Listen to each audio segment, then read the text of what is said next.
नमस्कार। विश्व एवं भारत राजनीति रे वर्तमान आउ एक गुरुत्वपूर्ण स्पर्शकातर प्रसंग रे आपण मानकु स्वागत। भारतर वैदेशिक कूटनैतिक संपर्क रे भारतर निकटतम पड़ोसी राष्ट्र दिनकु दिन तीव्र हेबाक लागुछि। आजिर अध्याय रे भारतर अति निकटतम पड़ोसी राष्ट्र बांग्लादेश रे सृष्टि हेतिबा भारत विरोधी हिंसा एवं भारत विरोधी विरोधाभास संपर्क रे आज आमर स्वतंत्र आलोचना। बांग्लादेश रे कहीं बढ़ुची भारत विरोधर हिंसा। स्वागत करुछि मो भवानी। आज भारत विश्वर सर्वबृहत अर्थात विश्वर चतुर्थ सर्वबृहत अर्थनीति रे परिणत होइछि। एभरी परिस्थिति रे भारतर वैदेशिक कूटनैतिक संपर्क मध्य दिनकु दिन विभिन्न कारणरू अनेक समय रे विभिन्न समस्यार सम्मुखीन हेउछि। किछि दिन पूर्वे भारतर वाणिज्य एवं वैदेशिक व्यापार क्षेत्र रे अमेरिका लगाइथिबा अत्याधिक शुल्क कारणरू भारतर अर्थनीति विशेष भाव में मध्य प्रभावित होइछि। एही समय रे बांग्लादेश रे एक सांप्रदायिक हिंसा भारतर मुंड व्यथार अन्यतम कारण होइछि। भारत रे वर्तमान बांग्लादेश पूर्वतन प्रधानमंत्री शेख हुसैन भारत रे मध्य से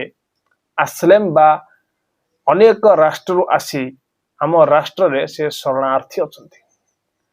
तेबे जदिओ से भारत रे शरणार्थी रूप में अछंती भारत को नहीं कहीं बांग्लादेश रे भारत विरोध रे हिंसा सृष्टि होची आसंतु से संपर्क रे। भारत जेहेतु 1972 मसीह बांग्लादेश को सृष्टि करने क्षेत्र में यार एक गुरुत्वपूर्ण भूमिका रही। बांग्लादेश एवं भारत सहित संपर्क अत्यंत सुदृढ़ थिला। अनेक कारणरू अमेरिका चाइना एवं पाकिस्तान रो सपोर्ट फल रे बांग्लादेश भारत सहित बांग्लादेश रो संपर्क दिनकु दिन तिक्त हेबाक लागुछि। आपण को कहि रखु 2024 मसीह रे बांग्लादेश रे हेइतला बांग्लादेश रो सबुठारु बड़ विप्लव जहाकू जुलाई विप्लव नाम रे परिचित। 2024 मसीह रे जुलाई मास रे शेख हसीन जे कि अमामी मुस्लिम लीग भली एक संगठन मुख्य थिले एवं से राजनैतिक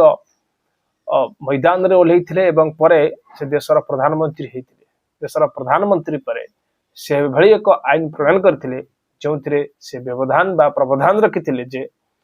जेउ माने तांकर पिता जे कि शेख मुजिबुर रहमान थिले एवं जहांकू बांग्लादेश रो बंगबंधु बोली मध्य जणा जाए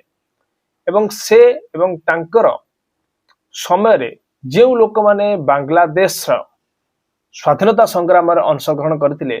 सेमानंक पई शिक्षा एवं पब्लिक रिक्रुटमेंट बा सरकारी चाकरी क्षेत्र रे 30% स्थान संरक्षित रहिबो बोली एक घोषणा जारी करथिले बा सरकारी नियम जारी करथिले एवं बांग्लादेश रो सुप्रीम कोर्ट एहा को स्टॉक डाउन बा रद्द करिवा परे छात्र छात्री माने एक विरुद्ध रे आंदोलन जोरदार करथिले। तेबे छात्र छात्री मानकर आंदोलन पुरोधा साजी 3-4 दिन तले जहां को गुली करी हत्या कर दैथिला जणे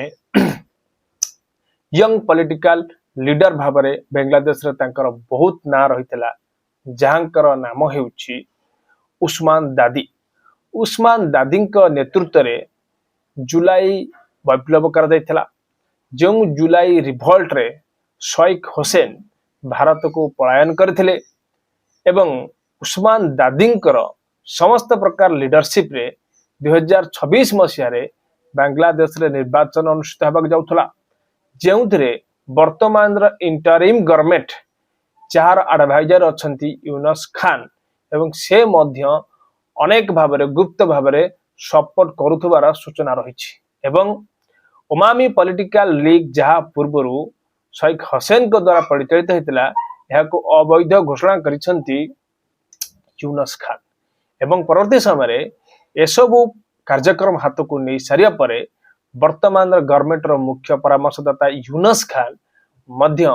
उस्मान दादी को सपोर्ट करुथिबार सूचना मिली एवं जेतेबेले उस्मान दादी समस्त राजनैतिक संगठन को एकत्रीकरण करी जे भारत विरुद्ध रे विरुद्धाभास एवं भारत विरुद्ध रे भारतर आम्बासी ऊपर अनेक आक्रमण करिवार प्रयास करुथला से समय किछि दुर्बृत्त एक राजनैतिक सभा रे जेतेबेले एई उस्मान दादी भारत विरुद्ध रे विभिन्न भारतर आम्बासी को लेकिन विभिन्न कटु मंतव्य देउथला किछि दुर्बृत्त ताकू गुली मार करथिले एवं गुली मार रे उस्मान दादी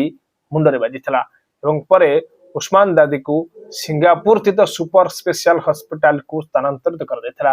एवं सेठारे चिकित्साधीन अवस्था रे उस्मान दादीर मृत्यु घटिथिला एवं उस्मान दादीर मृत्यु घटिबा परे यार समस्त कारण शेख हुसैन एवं भारतर परचना रे होइछि बोली उस्मान दादीर समर्थक माने दाबी करी भारतर एम्बासी निकट रे मरणात्मक आक्रमण करथिले एवं विभिन्न हिंसाकांड भियाइचंती जहा को केंद्र करी ढाका रे भारत विरोधी हिंसा तीव्रतर हेबाक लागिला एबडी परिस्थिति रे आउ एक रोचक घटना मध्य घटिगला जहा फल रे बांग्लादेश रे उस्मान दादी एवं शेख हुसैन कर ए प्रसंग को अधिक तीव्रतर करेला जेतेबेले एभली भारत विरोधी नाराबाजी सृष्टि होइथिला एभली एक राजनैतिक हटचमट चलीथिला सेही समय रे भारतर जणे युवक सेठाकार ढाका अंचल रे एक कपड़ा फैक्ट्री रे काम करथिले कोनोसी कारणरू से मुस्लिम रो प्रोफेट मोहम्मद विषय रे अनेक कटु मंतव्य दबाक आरंभ करथिले सोशल मीडिया रे निजर वार्ता जारी करथिले एवं एहाकू केंद्र करी स्थानीय युवक माने सेमानंकू विभिन्न प्रकार गाली गुलज करथिले एवं तांकू मध्य तागिद करथिले एभली वीडियो अपलोड न करिबाकू एवं एभली पब्लिक रे प्रोफेट मोहम्मद का विरुद्ध रे कोनोसी मंतव्य न देबाकू किंतु जो व्यक्ति भारतरू सेठारे कपड़ा कारखाना रे काम करुथिले जो हिंदी व्यक्ति से किंतु ए धमक रे डर जाई नथिले एवं दिन को गोटिए परे गोटिए एभली मंतव्य जारी रखिथिले जा फल रे सेठाकार किछि मुस्लिम युवक जो माने एकत्रीकरण होई एभली एही भारतीय व्यक्ति जहांकर नाम रहिछि दीपक चंदन दास जे कि प्रोफेट मोहम्मद का विरुद्ध रे एभली मंतव्य प्रदान करथिले एवं तांकू सेमाने डाकी नहीं जने एक जणा स्थान रे तांकू बहुत निर्धूम एवं निच्छुक माड़ मारिथिले एवं परवर्ती समय रे तांकू एक स्थान रे टांगी देई निया लगाई जीवंत दग्ध कर देथिवार वीडियो मध्ये सोशल मीडिया रे वायरल होबाक लागला एवं एहा परे भारत विरोधी हिंसा अत्यंत तीव्रतर हेबाक लागिछि ढाका रे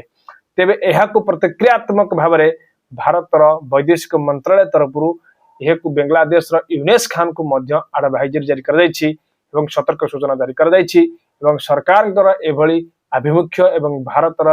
हिंदू माननकू सेठारे हत्या सरकार केबे भारतर सरकार केबे याकू सहजरे ग्रहण करि परिबे नहीं एवं सरकार को मध्य बांग्लादेश रो अंतरीण सरकार को मध्य कोढ़ा चेतावनी सुनाइछंती एवं ए संपर्क रे 7 रु अधिक व्यक्ति को अरेस्ट करिसंती यूनुस खान कर सरकार एवं परवर्ती समय रे जे हिंदू विरोधी एभली नाराबाजी तीव्रतर हेबाक लागुछि एवं एही प्रतिक्रिया रे भारतर विभिन्न प्रांचल रे हमें देखिबाक मिलुछि जे बांग्लादेशी हटाओ अभियान आरंभ करचंती अनेक मौलिकवादी हिंदू